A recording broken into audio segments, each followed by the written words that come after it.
Story 1. Ghost Sighting on the Highway. On a cold Sunday evening, Mitch Kuhn was driving with his parents along a busy highway near Sydney, Australia. The familiar hum of the car, combined with the occasional screech of passing cars, created a sense of peace as they headed home.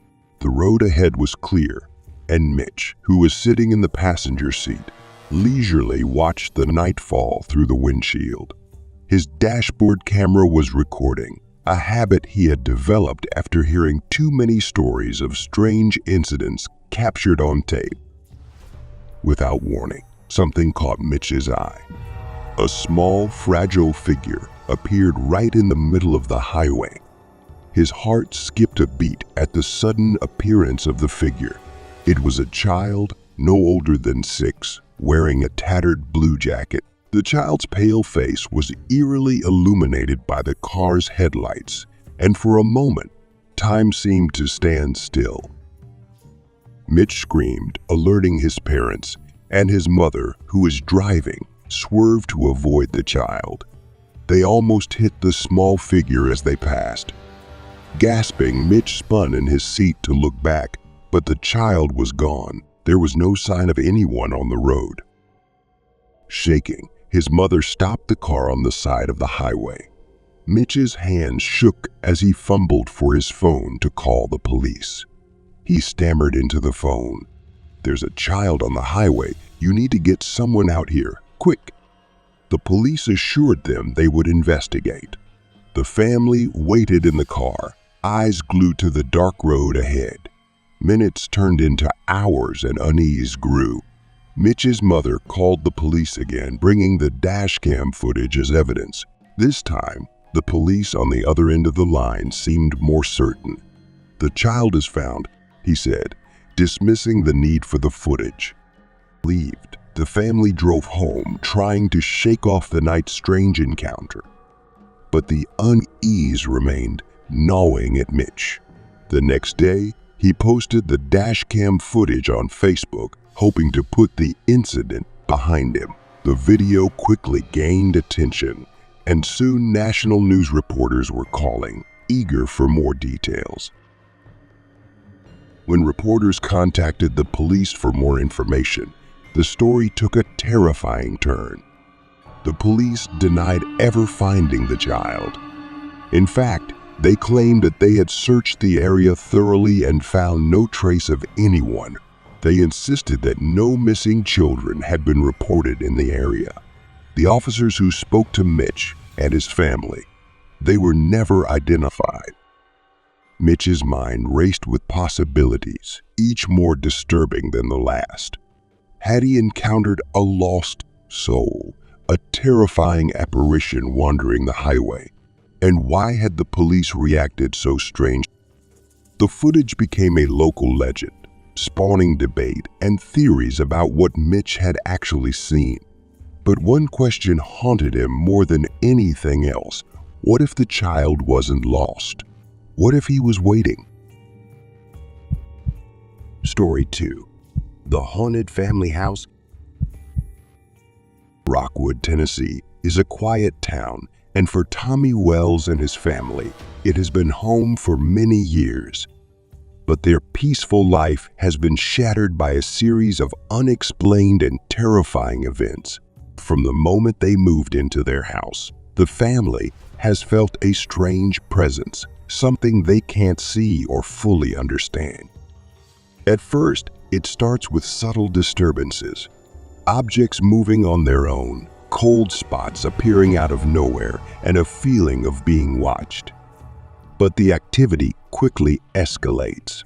Loud hoof-like footsteps echo through the house at all hours, with no traceable source. Unexplained bruises appear on Tommy's wife, Leslie, as if invisible hands were grabbing her. One night, the family decides to document the strange occurrences in hopes of finding answers. They set up a camera and began recording increasingly disturbing phenomena. As the footage rolled, they recorded strange and terrifying events. The water pressure in the house mysteriously dropped, The microwave flickered and died, and the piano in the living room made strange noises. The most terrifying moment was when heavy, lumbering footsteps seemed to slowly move toward the family. The atmosphere became tense, and panic set in when they realized the footsteps were coming from inside the house. The family decided they needed to leave, fearing for their safety. The situation worsened when Tommy and his family returned home to celebrate their daughter Christina's birthday. The house was filled with relatives, and the joyous event was supposed to rid them of their troubles. But as the birthday party began, the paranormal activity escalated to new heights. The celebration is interrupted by strange noises, a disturbance in the kitchen, flickering lights, and a sense of dread. The family, already on edge, becomes even more uneasy when their daughter's special day turns into a nightmare. A hastily scheduled séance is arranged in a desperate attempt to communicate with whatever is haunting them and rid their home of the malevolent presence. The séance is chaotic. Family members sit in a circle, holding hands and trying to connect with the spirit. As they chant, the atmosphere becomes increasingly tense. Suddenly, the bed in the room begins to move on its own, even though Jacob's family member is sitting directly on it. The room fills with screaming and chaos, and the kitchen faucet turns on by itself. Then, blood begins to drip from the ceiling, landing on Leslie's hand as she reaches out in terror.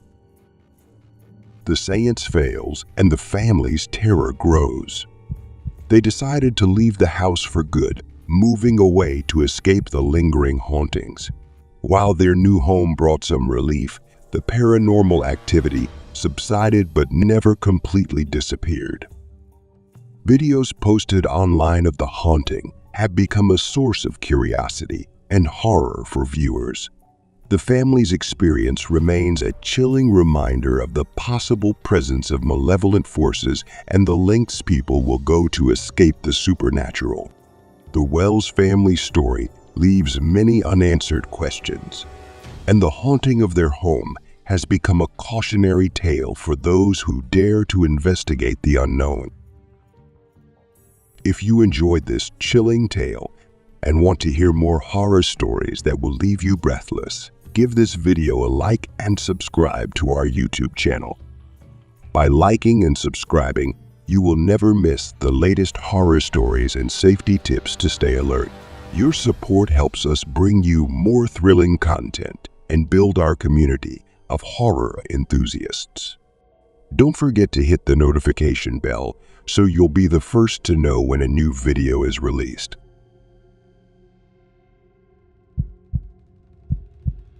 Story 3. Ghostly Hands in Japan. The cherry blossom trees in Japan are in full bloom, their delicate pink petals swaying in the spring breeze. A mother living in Japan with 2 young sons, it was the perfect time to shoot a casual video. One evening, her 2 sons and a friend were playing outside near the cherry blossom trees, their laughter mingling with the gentle rustling of the flowers. The boys decided to shoot a video, capturing the beauty of the blooming trees and their mischievous antics. As the camera rolled, the playful atmosphere seemed to perfectly capture the essence of a peaceful spring evening. But as the video continued, something inexplicable happened. A fleeting moment, a hand appeared, seemingly reaching out from behind one of the boys. The pale, ghostly hand wrapped around the boy's leg before disappearing as quickly as it had appeared. The friend recording noticed the strange hand and hurriedly checked the area, but there was no sign of anyone or anything out of the ordinary. The boys were confused, their playful mood turning to concern as the recording was stopped. The area around them was thoroughly checked, but nothing unusual was found. No one was seen nearby, and there were no signs of disturbance on the ground or foliage. Japanese TikTok users who saw the video were quick to speculate. Some believe the hand belonged to a restless spirit, perhaps someone buried under the very spot where the cherry tree now stood. The unsettling presence seemed to reach out from the other side, trying to connect with the living. The video has sparked a flurry of discussion and theories, with some claiming it was an elaborate hoax, and others believing it was genuine evidence of the supernatural. The appearance of the hand is never explained, leaving viewers wondering, are there really spirits lurking in places we least expect, reaching out from the shadows of the past?